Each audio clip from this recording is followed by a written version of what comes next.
श्रीगणाधिपतये नमः।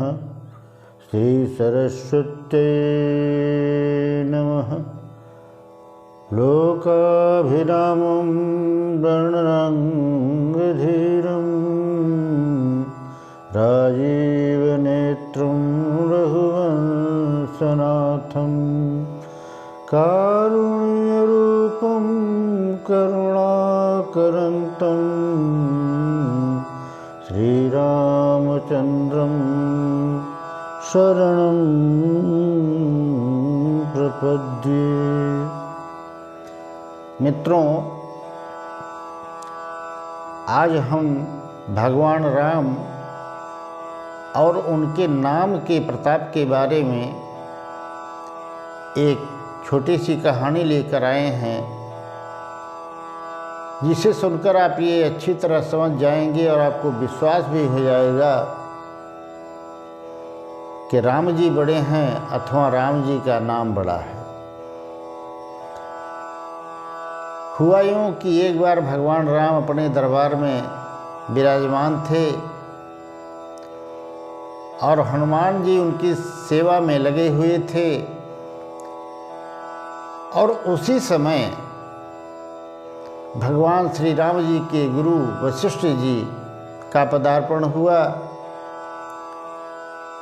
और सारे लोग उन्हें देख करके खड़े होकर के अभिवादन किए, प्रणाम किए।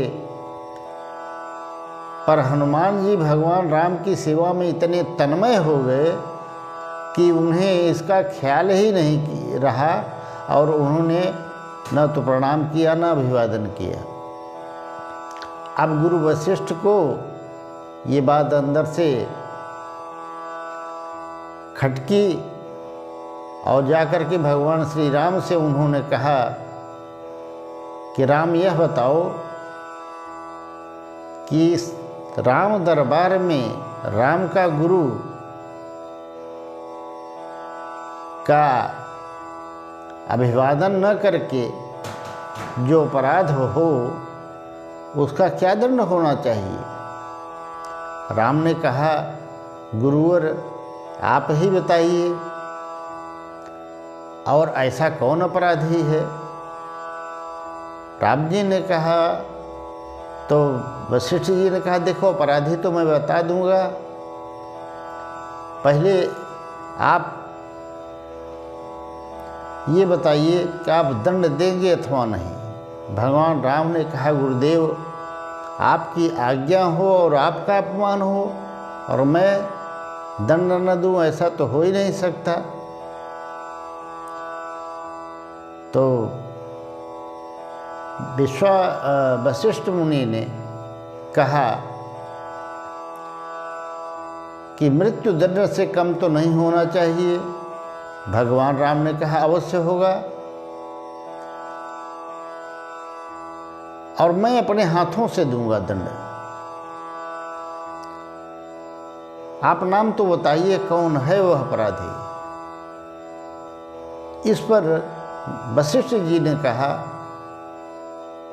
कि देखो नाम बता दूंगा, पर मुझे बड़ा संशय है, वह व्यक्ति तुम्हें बहुत प्रिय है, तुम्हें प्राणों से भी प्रिय है, क्या तुम वचन निभाओगे। राम जी ने वचन लिया, संकल्प लिया कि मैं अवश्य निभाऊंगा और उस व्यक्ति को प्राणदंड दूंगा। आप नाम तो बताइए। तब वशिष्ठ जी ने बताया, ये अपराध हनुमान जी ने किया है। मेरे आने पर इन्होंने न तो मेरा प्रणाम किया न अभिवादन किया, ये मर्यादा के खिलाफ है। भगवान राम ने कहा, ठीक है गुरुदेव, मैं कल शाम को सरयू के तट पर हनुमान जी को अपने अमोघ बाण से प्राणदंड दूंगा। और ये बात चारों तरफ फैल गई। हनुमान जी ने ये बात सुनी तो उदास हो गए और माता अंजनी के पास जब आए और उनके उदास चेहरे को माता अंजनी ने देखा तो कहा, मेरे बेटा हनुमान, तुम अतुलित बल के धाम हो और ज्ञानियों में अग्रगण्य हो। तुम्हारे बल की कोई सीमा नहीं। अब तुम पर भगवान श्री राम का हाथ है, तो फिर तुम्हें किस बात की चिंता? तुम चिंता में क्यों दिख पड़ रहे हो? हनुमान जी ने सारी दास्तान बताई कि ऐसी ऐसी बात है। तब अंजनी माता ने कहा, अरे हनुमान,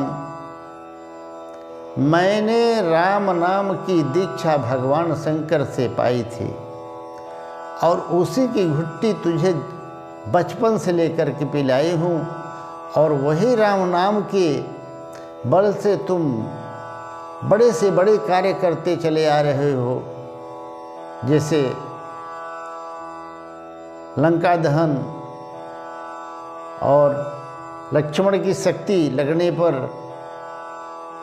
तुमने पर्वत को ही उठा लाए, सुषेण वैद्य को बहुत बड़े बड़े काम तुमने किए, अनेक योद्धाओं को पर तुम्हारे बल की थाह नहीं है, लेकिन तुम्हारा जो बल है वह राम नाम से है। और मेरा आशीर्वाद है बेटा, तुम आज ही जाओ, कल भगवान तुमको मारेंगे।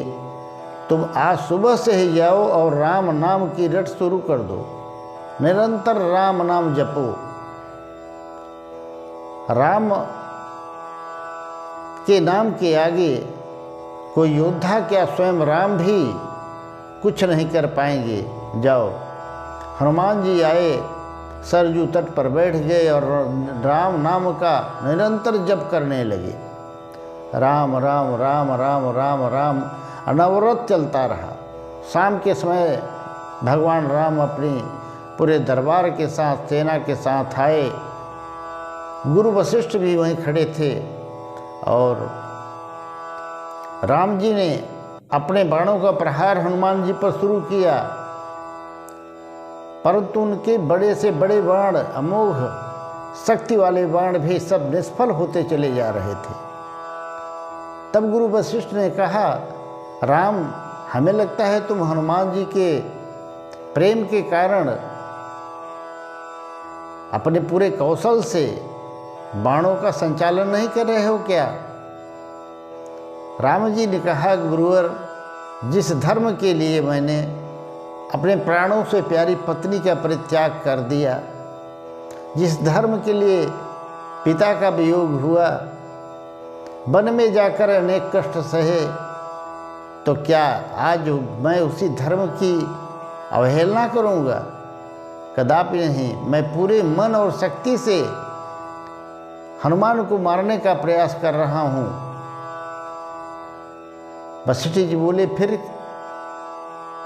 राम जी ने कहा, हनुमान निरंतर राम नाम का जप कर रहा है और राम नाम के जप के प्रभाव से मेरी सारी शक्तियां निष्फल होती जा रही हैं। तब गुरु वशिष्ठ ने कहा, हे राम, अब बाण चलाना बंद कर दो। मैंने अच्छी तरह से जान लिया है कि राम तुमसे बड़ा तो तुम्हारा नाम है और मैं भी आज से अपने आश्रम में जाकर के राम नाम का ही जप करूंगा। मित्रों कहते हैं, जिस नाम के सहारे पत्थर भी पानी पर तर जाते हैं, ऐसे श्री राम भक्तों के प्यारे और रखवाले हैं।